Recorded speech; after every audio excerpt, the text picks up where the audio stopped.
Salut tout le monde, on se retrouve pour ma night routine. Je sais que ça fait un petit moment que vous me l'avez demandé, alors la voici. Donc on va commencer tout simplement par se démêler les cheveux, histoire d'éviter tout simplement les nœuds après le lavage. Et là je fais un petit peu la folle parce que j'écoutais de la musique tout bêtement. On va venir appliquer de l'huile de ricin. Donc c'est une huile en fait spéciale qui est censée aider à la repousse des cheveux. Donc celle-ci c'est celle de Léa Nature Laboratoire Mat Essence. Donc je viens l'appliquer notamment à la racine, vraiment tout à la racine de mes cheveux et de la répartir sur mon cuir chevelu. Et je vais effectuer un espèce de petit massage sur mon cuir chevelu histoire d'activer un petit peu la circulation du sang et de vraiment répartir correctement l'huile. Je viens également, si vous avez beaucoup de cheveux, faire la même chose en renversant ma tête pour vraiment répartir sur toute votre tête. Et ensuite, ce que je vais venir faire, étant donné que c'est une huile assez résineuse, etc., je vais venir la couper avec l'huile de chez Garnier, c'est l'huile d'argan miraculeuse.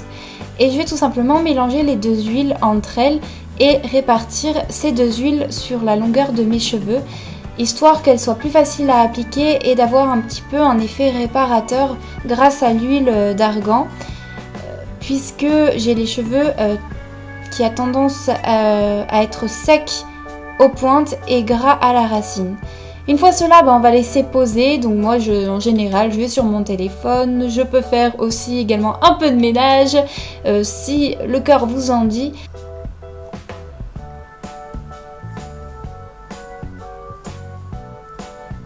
Vous pouvez également, en attendant, tout simplement vous démaquiller. Donc moi, j'utilise le démaquillant Express pour yeux de chez Yves Rocher, où il y a en fait de l'huile mélangée et je trouve ça super agréable en fait, surtout quand on a du liner ou des matières un peu waterproof, etc., qui sont difficiles à enlever.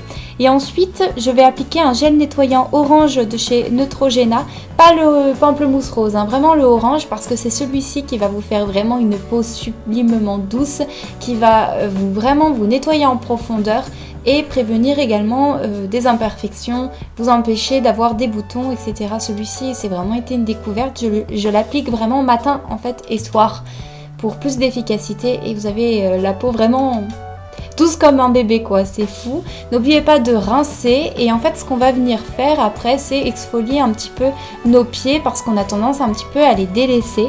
Donc moi j'utilise la crème très exfoliante de chez Scholl pour pieds très secs. Donc vous appliquez vraiment sur votre pied sec. Il faut vraiment qu'il soit sec pour que l'exfoliant puisse vraiment agir sur votre peau abîmée.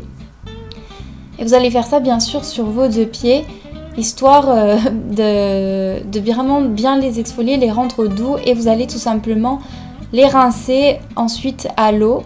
Et tout simplement on va en profiter pour prendre notre douche pendant que les produits et les huiles posent sur notre cuir chevelu.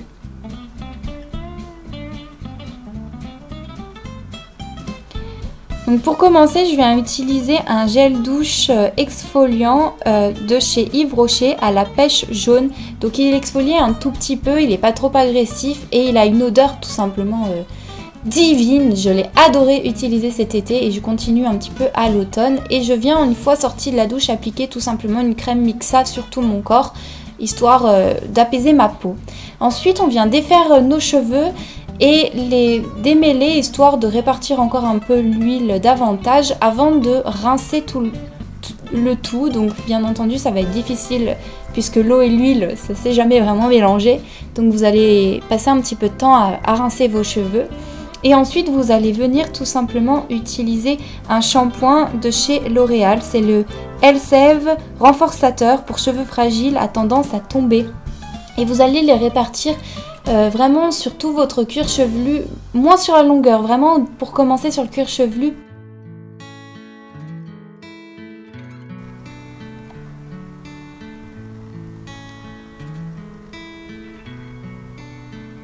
Ensuite vous rincez et je vous conseille quand même de faire une deuxième fois avec un shampoing Franck Provo. Même si c'est mauvais, là on a quand même ajouté pas mal d'huile, donc il faut vraiment bien nettoyer à fond. Et ensuite je vais mélanger un après-shampoing démêlant et un masque parce que j'ai les cheveux assez emmêlés quand même. Donc si vous êtes comme moi et que le masque ne vous suffit pas à démêler en fait vos cheveux, je vous conseille tout simplement de faire un petit mélange maison, hein, c'est pas plus mal. Et donc je vais utiliser l'après-shampoing de chez L'Oréal, donc c'est un Elseve jaune pour cheveux fragiles, secs aussi, et je vais utiliser un masque tout simplement Expert Nutrition pour cheveux épais, secs ou frisés de la même gamme que mon shampoing. Et ensuite on l'applique, on laisse à peu près 5 minutes avant de rincer. Donc je vous conseille quand même de bien masser votre cheveu histoire que le produit s'imprègne correctement dans votre cheveu. Et ensuite vous les rincez vraiment le plus possible histoire qu'il n'en reste pas avant d'enrouler une serviette autour de vos cheveux et d'attendre qu'ils sèchent. Je déteste ma tête comme ça. Je vais vite m'empresser, magie du montage, de faire réapparaître mes cheveux parce que je déteste quand on voit pas mes cheveux. Et du coup je vais tout simplement tamponner pour enlever le surplus d'eau et démêler mes cheveux au peigne ou à la brosse en fonction de vos nœuds. Et je viens appliquer tout simplement un masque réparation de chez Franck Provo de la même gamme que le shampoing. Donc ça c'est pour les cheveux à tendance abîmée et fourchue. Et je viens les appliquer sur mes pointes. Donc je répartis bien la matière et c'est tout ce que je vais faire. Je ne vais pas sécher mes cheveux tout simplement parce que j'en profite encore un petit peu de les sécher à l'air libre. J'évite les appareils chauffants. Mais si vous décidez de vous les sécher, n'oubliez pas un spray protecteur de chaleur. Et voilà le résultat. Sur ce, je vous fais d'énormes bisous, j'espère que ça vous a plu. N'hésitez pas à me rejoindre sur les réseaux sociaux et je vous dis à la prochaine vidéo. Bye bye!